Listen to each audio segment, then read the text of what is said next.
Doctor Bhimrao Ambedkar का जन्म कब हुआ था? इनका जो जन्म हुआ था 14 अप्रैल 1891 में मध्य प्रदेश के इंदौर शहर के महू नामक स्थान में हुआ था, जो अब अंबेडकर नगर के नाम से जाना जाता है।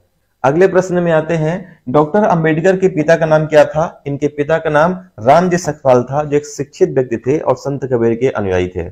अगले प्रश्न में आते हैं, डॉक्टर अंबेडकर की माता जी का क्या नाम था? इनकी माता का नाम भीमाबाई सखपाल था। राइट आंसर आपका बी हो जाएगा। अगले क्वेश्चन में आ जाते हैं, डॉक्टर अंबेडकर ने पीएचडी किस विश्वविद्यालय से प्राप्त किया था? इन्होंने जो पीएचडी किया हुआ था ये कोलंबिया विश्वविद्यालय से किया था और कब किया था? 1916 में किया हुआ था। अगला प्रश्न है, डॉक्टर अंबेडकर ने किस वर्ष लंदन स्कूल ऑफ इकोनॉमिक्स से डीएससी की डिग्री प्राप्त किया था? इन्होंने जो डिग्री प्राप्त किया था वर्ष 1923 में प्राप्त किया था। राइट आंसर आपका बी हो जाएगा। अगले प्रश्न में आते हैं, डॉक्टर अंबेडकर ने किस सम्मेलन में हिंदू धर्म छोड़ने की घोषणा कर दी थी? इन्होंने जो घोषणा किया था ये येवला सम्मेलन में किया था और कब किया था? 1935 में किया था। उन्होंने कहा था मैंने हिंदू धर्म में पैदा जरूर हुआ हूं लेकिन हिंदू धर्म में मरूंगा नहीं। अगले प्रश्न में आते हैं, डॉक्टर अंबेडकर द्वारा बनाई गई पहली राजनीतिक पार्टी कौन सी थी? पहली राजनीतिक पार्टी जो थी इनकी स्वतंत्र मजदूर पार्टी थी, जो 1928 में उन्होंने दलितों के उत्थान के लिए बनाई थी। अगले प्रश्न में आते हैं, डॉक्टर अंबेडकर ने किस वर्ष बौद्ध धर्म को स्वीकार कर लिया था? उन्होंने बौद्ध धर्म को जो स्वीकार किया था वर्ष 1956 में किया हुआ था। राइट आंसर आपका हो जाएगा बी।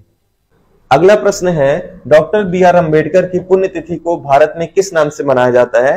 तो इनकी पुण्यतिथि को महापरिनिर्वाण दिवस के रूप में मनाया जाता है। राइट आंसर आपका बी हो जाएगा। अगले प्रश्न में आते हैं, डॉक्टर अंबेडकर ने संविधान सभा में किस समिति का नेतृत्व किया था? इन्होंने राइट आंसर क्या हो जाएगा? प्रारूप समिति का नेतृत्व किया था, जिसमें कुल सदस्यों की संख्या 7 थी। अगले क्वेश्चन पे आते हैं, डॉक्टर अंबेडकर की आत्मकथा का क्या नाम? आत्मकथा का नाम वेटिंग फॉर अ वीजा था, जिसमें सामाजिक भेदभाव के बारे में उन्होंने बताया है। अगले प्रश्न में आते हैं, डॉक्टर अंबेडकर ने किस वर्ष संविधान सभा में अपना अंतिम भाषण दिया था? तो अंतिम भाषण जो दिया था उन्होंने ये 25 नवंबर 1949 को दिया था, जिसे संविधान समापन भाषण भी कहा जाता है।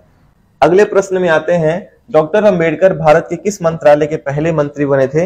ये विधि और न्याय मंत्रालय के पहले मंत्री बने थे। राइट आंसर सी होगा।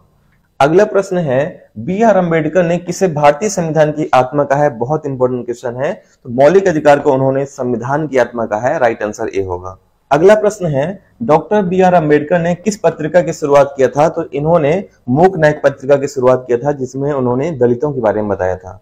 नेक्स्ट क्वेश्चन है, डॉक्टर बी आर अम्बेडकर का अंतिम संस्कार किस स्थान पे हुआ था? तो याद रखना इनका अंतिम संस्कार मुंबई में हुआ था। राइट आंसर ये हो जाएगा। इसे चैत्य भूमि के नाम से भी जाना जाता है। एक क्वेश्चन आपको कमेंट करके बताना है, डॉक्टर अंबेडकर को भारत रत्न पुरस्कार किस वर्ष प्रदान किया गया? 1989, 1990, 1991, 1992। और अगर आप हमारे व्हाट्सएप ग्रुप को ज्वाइन करना चाहते हैं तो आपको स्क्रीन में एक नंबर दिख रहा होगा, वहां पे आप मैसेज कर सकते हैं। गर्ल्स और बॉयज दोनों ग्रुप अलग अलग बना हुआ है। पीडीएफ और लाइव क्लास से रिलेटेड पूरी जानकारी आपको यहीं पे मिलेगी। साथ ही अगर आप हमारे मेंटरशिप प्रोग्राम को ज्वाइन करना चाहते हैं तब भी आप इसी नंबर पे मैसेज कर सकते हैं। मिलते हैं नेक्स्ट वीडियो में, तब तक के लिए धन्यवाद। जय हिंद। ऐसे ही वीडियो देखने के लिए वीडियो को लाइक करें, चैनल को सब्सक्राइब करें।